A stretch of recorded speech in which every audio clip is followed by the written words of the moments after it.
Hello, wrestling fans. Blake Smith from Walking the Ropes, and welcome to another episode of Walking the Ropes Wrestling Review for AEW Rampage from San Antonio, Texas. To open the show, we had Darby Allen with Sting in his corner versus The Butcher with the Blade in his corner. Darby has taken the AFO feud into his own hands and has been taking on different members of the AFO over the past few weeks, making sure they pay for doing what they did to Matt himself and Sting. Butcher sends Darby to the outside, and the ref uses this to let him get ahead. And sorry, he uses the ref to get ahead. Does Darby? He quickly switches places with Butcher and hits a big dive to the outside, and these two just result to smashing each other with their big, elbows, forearms, whatever they can think of. At one point, Darby just bites him. The Butcher just swings Darby around the ring with his head, and then he looks like he's in firm control, and he is looking good in the ring. Darby once again shows some life after taking a brutal beating. He hits a coffin drop from the top rope to the outside, and the Butcher gets counted out. After the match, Andrade El Idolo comes down to the ramp, and that's when Private Party enters the ring and starts beating on Sting and Darby. Well, the Hardys decide they have seen enough, so they come out, and wouldn't you know, the AFO runs away again, just like they always have. They seem to be scared of the Hardy Boys, and I can't say I blame them. Matt tells them to get in the ring, and the AFO decides they're going to just leave. So Matt challenges them to an 8-man Texas Tornado tag team match next week. I'm so excited for that because that means it's just going to be all mayhem all the time, and I can't wait. We then get a Scorpio Sky vignette or video package, whatever you want to call it. He is talking about his title defense against Wardlow and how no one's been giving him credit for the win. Dan says he's the co-TNT champion, which that's not right. No. And then Paige Van Sant talks about all of her abilities and tells everyone to either hop on board or get run over. For my WTR scale, I gave this a good. I was curious to the co-champion thing. Just quickly, I don't know if I had mentioned, but the WTR scale for this match is a great, as you can see on the counter there. I've now added that. I don't know if I mentioned it. I feel like I didn't. That's why I went back to it. But yes, this one gets a good, and now you can see it gets updated there. For this next match, we get legit Layla Hirsch versus Red Velvet. Red is looking to get revenge on Hirsch now that Statlander has been dealt with by Layla, basically, besides what we have seen of that video package on Dynamite. Red gets jumped by Layla on the ramp, and they brawl all the way back to the ring and continue from there. Layla takes control as she sweeps out Red's legs on the ropes, and Red's head bounces off the mat really hard. Layla is enjoying everything she is doing as she just tosses Red around the ring. Red finally shows some life, but it doesn't seem to matter as Layla just goes to hit her with the turnbuckle hook that she's been using. She used it against Statlander, and I believe she attempted to use it against Rosa, but it didn't work. But Statlander appears and pulls it away, and she is not got her regular paint on. As we saw, she removed that. She's dressed in like all black, and her face paint's black, and it looks pretty cool. Red now then hits a big corkscrew kick for the win, and I'm really excited to see where Statlander goes from here because that's basically what the whole point of this was. Our WTR scale, I gave it a good. It was a very, very good result of what this needed to do, and yeah, it was good.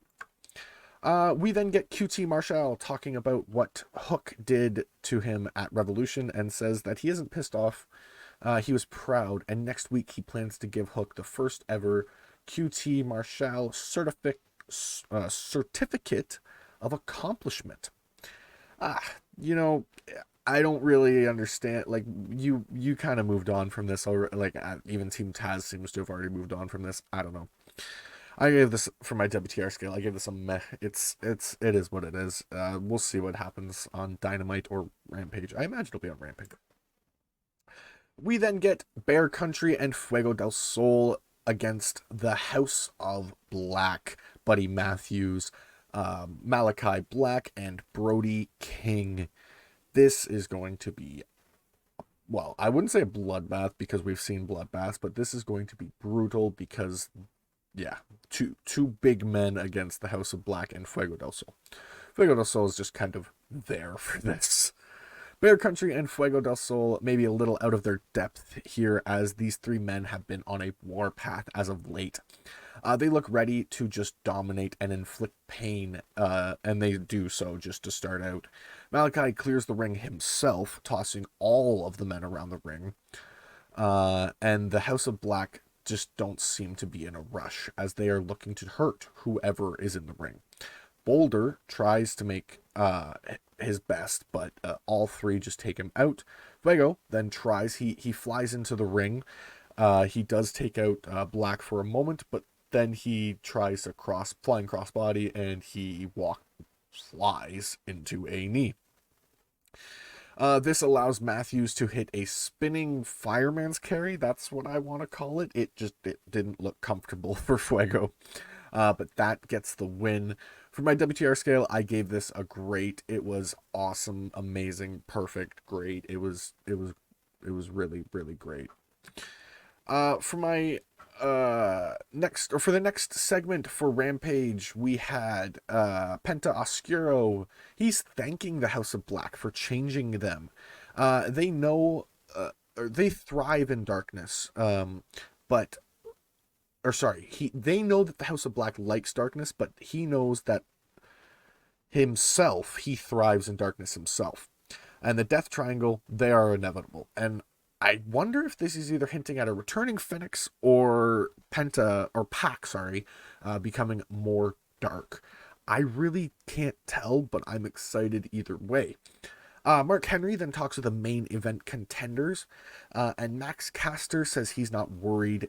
He says he's a big guy, so tonight he will make Lee kiss his ass, because this is the Acclaimed show. It seems to be a lot of people's show does Rampage. I believe it's Jade Cargill's show. It's the Acclaimed show, Ricky Stark's show, Swerve's show. Yeah, I believe everybody's taking a claim to Rampage. But they need to. Keith Lee then says that he's a fan of theirs and what they do, but that they need to prepare themselves because they are just stepping stones for him. For my WGR scale, I gave this a good rating. It was that's for both of these segments. They kind of just happened right one after another, so I gave them both a good. There was nothing really wrong with this. It moved both segments along properly, and we really move on to this main event, which was awesome. I'll never get tired of seeing Keith Lee in the ring praised by the crowd as he looks to take on Max Caster in the main event of Rampage here. He looks so happy to be doing what he is doing, and he takes control, just picks up Caster and tosses him around and does whatever he wants. Caster does get a good shot in here and there, but it doesn't last long as Lee just jumps and flips around the ring. We then get Powerhouse Hobbs. He appears on the stage, and he actually just kind of goes over to the commentary table for a little while. But excuse me. But the distraction alone allows Caster to take control for a moment. But try as he might, he really can only get a 1 count off of Lee. Lee then comes back and just picks him up and slams him down with that big body slam, whatever. They don't have a name for it, I don't think yet. And after the match, that gets the win. And after the match, Powerhouse Hobbs and Ricky Starks make their way to the ring and start beating Lee down. And the Acclaimed even join in. And it looks like they're going to take him out as they're piling him into the ring when Swerve Strickland's music hits and he makes the way to the ring with a steel chair in hand. He tosses the chair at them, and they all just kind of run off. For my WTR scale, I gave this a great score. It was awesome. I really enjoyed this, and it seems like we may end up getting Keith Lee and Swerve Strickland versus Max Caster and Anthony Bowens. Or if we can find two other people to somehow swerve into this feud, we could get an 8-man tag match. Either way, it would be awesome. I am excited for this. We then finish off the show right there. That was the main event. That is how it ends. And I realized last episode, with everything new and going on here, I forgot to do the overall and segment and match and performer of the night for all that. But don't worry, we're still going to be doing that, and it is still moving on. So for the overall for the show, I gave it a great. It was an awesome show. Really nothing wrong with it. Builds perfectly, and yeah, we are just barreling on towards, I believe the next one's Double or Nothing. My segment of the night goes to Pentascuro hinting at whatever he hinted at. It just seems really, really cool, whatever's going on there. My match of the night goes to Sting and Darby's tag team match. It wasn't a tag team match. I don't know why I listed it as a tag team match. It was a singles match with Darby. I really enjoyed that singles match. The Butcher took control of a lot of it, and he just brutalized it. It was a very, very good match. My performer of the night, it goes to Keith Lee. He showed some really awesome moves in the main event, and I just love Keith Lee. He did so awesome. But that is all for this episode of Walking the Ropes Wrestling Review. Thank you all for dropping in. If you enjoyed, make sure to like, subscribe, and hit the bell icon to get notifications whenever we upload a video. And I'll see you in the next one.